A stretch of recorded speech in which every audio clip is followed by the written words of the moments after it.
જય સ્વામિનારાયણ. ભક્તો, સંપ્રદાયમાં અને સંપ્રદાયની બહારના જેટલા પણ લોકો છે તેમના મનમાં ક્યારેય પણ આ સવાલ તો આવ્યા જ હશે કે ભગવાન શ્રી સ્વામિનારાયણ અને દેવોના દેવ મહાદેવ તેમની વચ્ચે શું સંબંધ છે. ભક્તો, તે ઉપરાંત સ્વામિનારાયણ સંપ્રદાયના લોકો મહાદેવની પૂજા જો કરવા ઈચ્છતા હોય તો તે ક્યારે કરી શકે છે. ભક્તો, તે ઉપરાંત સ્વામિનારાયણ સંપ્રદાયના શાસ્ત્રોમાં જો કંઈ ભોળાનાથ વિશે લખાયું હોય તો તે શું લખાયું છે અને સ્વામિનારાયણ સંપ્રદાયના જો કોઈ મંદિરોમાં ભોળાનાથની સ્થાપના થઈ હોય તો તે મંદિરો કયા છે. ભક્તો, આ ઉપરાંત સ્વામિનારાયણ ભગવાન અને દેવોના દેવ મહાદેવ તેમના વિશેની અન્ય માહિતી આપણે આજના વિડીયોમાં મેળવીશું. તો ભક્તો, વિડીયોને અંત સુધી જોતા રહેજો. ભક્તો, આપણે જે દરેક પ્રશ્નના જવાબ સંપ્રદાયના શાસ્ત્ર જેવા કે શિક્ષાપત્રી, સત્સંગી જીવન અને ભક્ત ચિંતામણીના આધારે જ જાણીશું. સૌ પહેલા એક વાત સ્પષ્ટ સમજી લઈએ કે સ્વામિનારાયણ સંપ્રદાયમાં દેવાધિદેવ મહાદેવજી પ્રત્યે અપાર આદર અને મહિમા છે. શિક્ષાપત્રીના શ્લોક 47માં શ્રીજી મહારાજ કહે છે કે નારાયણજી અને શિવજીને તેમના વિશે ભેદભાવ રાખવો નહીં, કારણ કે બંનેનું બ્રહ્મ સ્વરૂપ વેદોમાં પ્રતિપાદન કર્યું છે. એટલે જ સ્વામિનારાયણ સંપ્રદાયમાં મહાદેવનો ખૂબ જ મહિમા ગાવામાં આવ્યો છે. ભક્તો, શિક્ષાપત્રી શ્લોક નંબર 84માં શ્રીજી મહારાજે કહ્યું કે વિષ્ણુ, શિવ, ગણપતિ, પાર્વતી અને સૂર્ય આ 5 દેવોને પૂજ્યપણે માનવા. અર્થાત સ્વામિનારાયણના સત્સંગી માટે અન્ય દેવોના પ્રત્યે આદર રાખવો એ જ તો શ્રીજી મહારાજની પોતાના ભક્તોને આજ્ઞા છે.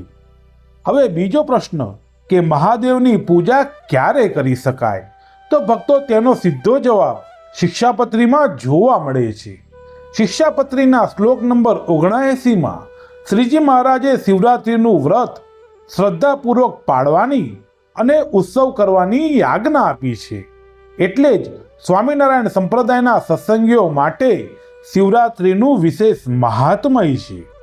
માત્ર શિવરાત્રિ જ નહીં, શિક્ષાપત્રીના શ્લોક નંબર 149માં શ્રાવણ માસ દરમિયાન બિલ્વી પત્ર અને પુષ્પોથી મહાદેવનું પૂજન કરવાની પણ આજ્ઞા આપવામાં આવી છે. એટલે જ જો કોઈ કહે કે સ્વામિનારાયણ સંપ્રદાયનો ભક્ત મહાદેવની પૂજા કરી જ ન શકે તો આ વાત શિક્ષાપત્રીની આજ્ઞા સાથે મેળ નથી ખાતી. હવે આવીએ એક અદ્ભુત પ્રસંગ ઉપર. સત્સંગી જીવનના પ્રકરણ 49માં નીલકંઠ વર્ણીની યાત્રા દરમિયાન મહાદેવ અને પાર્વતીજી તેમની સાથે થયેલી મુલાકાતનું વર્ણન પણ જોવા મળે છે. ભૂતપુરી નજીકના જંગલમાં નીલકંઠ વર્ણી ખૂબ જ કઠિન પરિસ્થિતિમાં હતા. ત્યાં શિવજી અને પાર્વતીજી તેમની લીલા જોવા માટે સાધુના વેશમાં આવ્યા. પાર્વતીજીએ નીલકંઠ વર્ણીને સાથવો આપ્યો અને નીલકંઠ વર્ણીએ તેને પહેલા શ્રીહરિ વિષ્ણુને નૈવેદ્ય ધરાવી પછી પ્રસાદ રૂપે તેને ગ્રહણ કર્યું હતું. થોડી જ વારમાં શિવજીએ પોતાનું સાચું સ્વરૂપ પ્રગટ કર્યું અને નીલકંઠ વર્ણીએ તેમને ઓળખી લીધા. ભક્તો, ત્યારબાદ નીલકંઠ વર્ણીએ મહાદેવની ભક્તિપૂર્વક સ્તુતિ કરી હતી. ભક્તો, આ પ્રસંગ એટલા માટે અદ્ભુત છે કે અહીં મહાદેવ અને નીલકંઠ વર્ણીનો અદ્ભુત સંબંધ દર્શાવવામાં આવ્યો છે. હવે આ જ પ્રસંગનો બીજો સુંદર આધાર ભક્ત ચિંતામણીના પ્રકરણ 34માં મળે છે, જ્યાં શંકર પાર્વતી દ્વારા શ્રીહરિને સાથવો જમાડવાનો પ્રસંગ અત્યંત ભાવપૂર્વક વર્ણવાયો છે. ભક્તો, ભક્ત ચિંતામણીમાં શ્રીહરિએ મહાદેવને ઓળખી અને તેમને નમન કર્યું અને શિવજીએ પણ શ્રીહરિ પ્રત્યે પ્રેમ અને પ્રસન્નતા વ્યક્ત કરી હતી. અહીંથી જ એક ખૂબ જ સુંદર સંદેશ મળે છે. મહાદેવ પ્રત્યે શ્રદ્ધા રાખવી અને પોતાના ઈષ્ટદેવ પ્રત્યે અડગ ભક્તિ રાખવી બંને એક સાથે શક્ય છે. ભક્તો, હવે સવાલ આવે છે, જો મહાદેવની આટલી મહિમા છે તો સ્વામિનારાયણ સંપ્રદાયના મંદિરોમાં મહાદેવની સ્થાપના પણ જોવા મળે છે. હા ભક્તો, તેનું સૌથી પ્રસિદ્ધ ઉદાહરણ છે જૂનાગઢનું સ્વામિનારાયણ મંદિર, જ્યાં શ્રીજી મહારાજે સ્વયં સિદ્ધેશ્વર મહાદેવ, પાર્વતીજી, ગણપતિજી અને નંદીશ્વરની સ્થાપના કરી છે.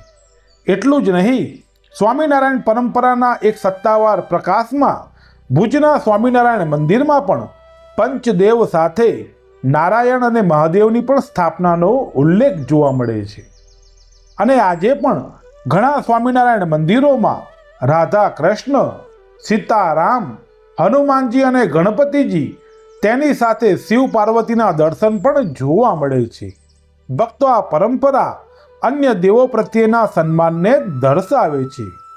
પરંતુ અહીં સૌથી મહત્વની વાત ભૂલવી નહીં. શિક્ષાપત્રીની આજ્ઞા મુજબ દેવોના પ્રત્યે માન રાખવું અને પોતાની ઈષ્ટદેવની ઉપાસનામાં પણ દ્રઢ રહેવું.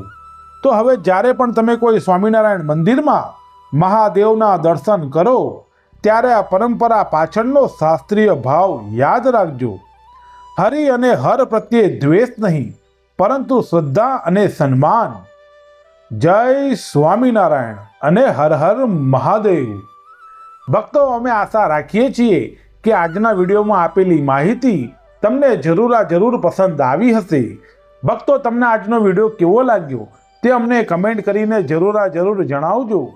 વિડીયો ગમ્યો હોય તો બીજા ભક્તોને શેર કરજો. અને હા, અમારી યુટ્યુબ ચેનલ શ્રી હરિ લીલાને સબસ્ક્રાઇબ કરવાનું ભૂલતા નહીં. તો ભક્તો, આજનો વિડીયો અમે સમાપ્ત કરીએ છીએ. સર્વે હરિભક્તોને અમારા ઘણા હેતથી જય સ્વામિનારાયણ.